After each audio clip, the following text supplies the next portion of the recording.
it's me again, Mr. Nobody. You guys have seen my previous videos. I have worked on my daughter's bedroom to get more ventilation in there from the AC because it gets really hot up there. I wanted my daughter to be able to have more AC when it's hot.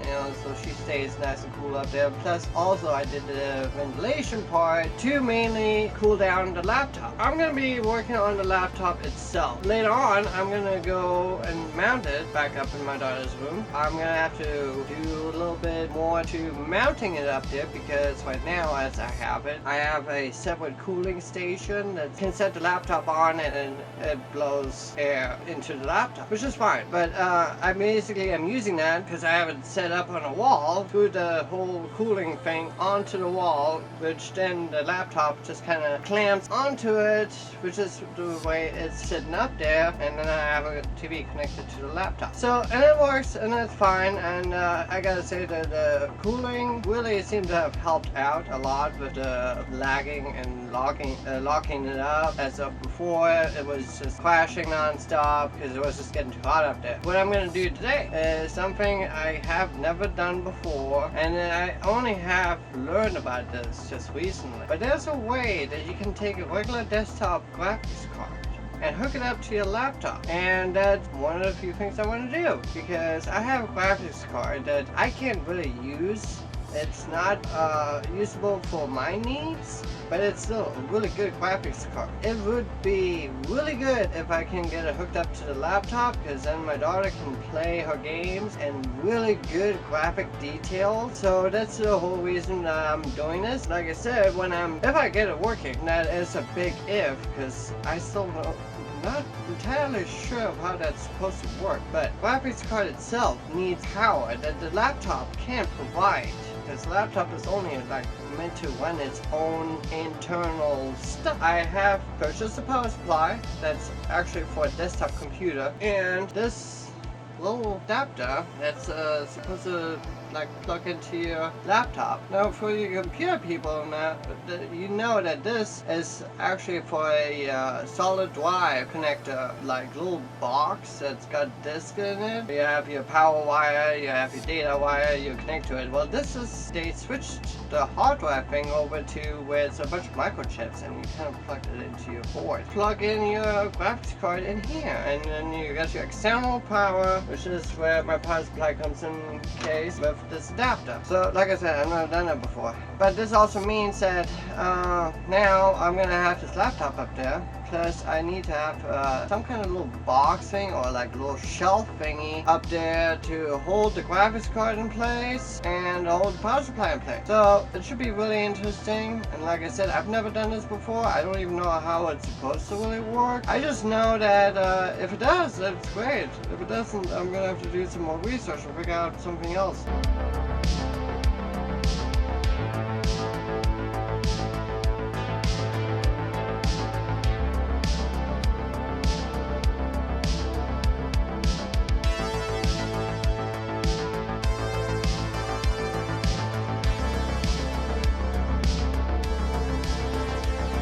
Okay, so this is the battery, of course. I am going to disconnect it because whatever I'm going to be doing, I don't want any power to it, and laptops will always have power unless you disconnect the battery. So the battery connector is right here, and this is how you disconnect it. And then it has another smaller battery that's underneath here. It's like, I don't know what you call those batteries. A watch battery, but it's flatter, but rounder, bigger. That is really just to keep the information for the BIOS intact. So by removing that, it's gonna reset back to the time that this thing was manufactured, basically, and the time itself too, which I saw what the year on that was, and it was 2017. So I'm gonna go ahead and remove that anyway, just cause I don't want any power. This is the slot right here. This is the solid SSD slot, which is the solid state drive slot. That's for your new hard drives. But apparently this is supposed to fit in there, and that's supposed to fit to my new graphics card. So let's see if it'll fit. I have my doubts. Would you look at that? Almost. Yep. Fits right in. No problem. No problem at all. And then, yeah, I got a bag of screws for this to put in there. Huh. Impressive. I'm impressed by now.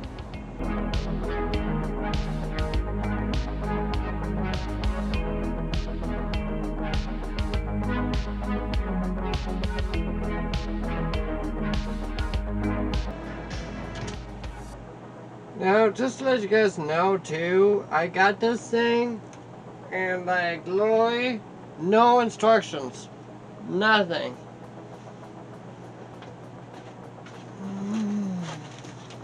Yeah, I have absolutely no instructions, no step-by-step, like plug the power in here or screw this onto here, put this in the slot, like nothing. No, not a piece of paper.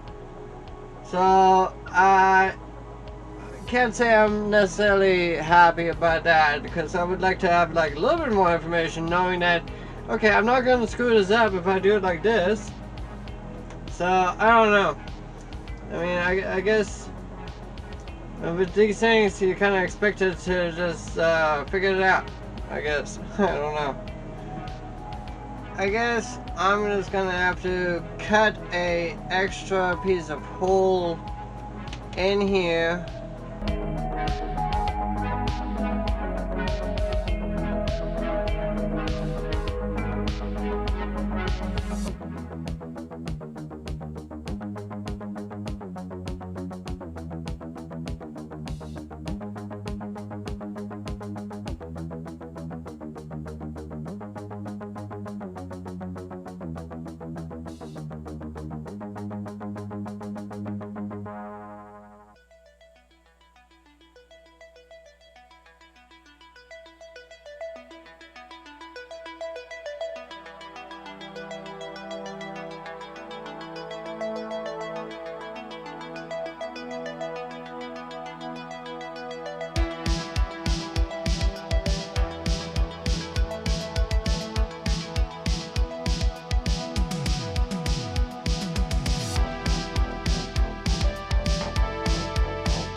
So this uses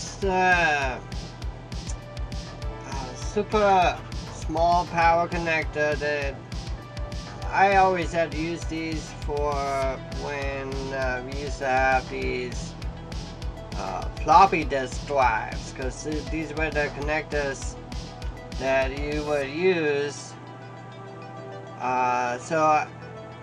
Like, honestly, a lot of power supplies won't even come with these connectors. I'm surprised this one did. But yeah, I mean, you have a adapter that is basically for like a SATA drive power adapter, kind of. Since I got one, I'm not gonna need that. I'm gonna connect it straight to the power supply, and then connect the graphics card to the slot, which I have to see now which way it goes.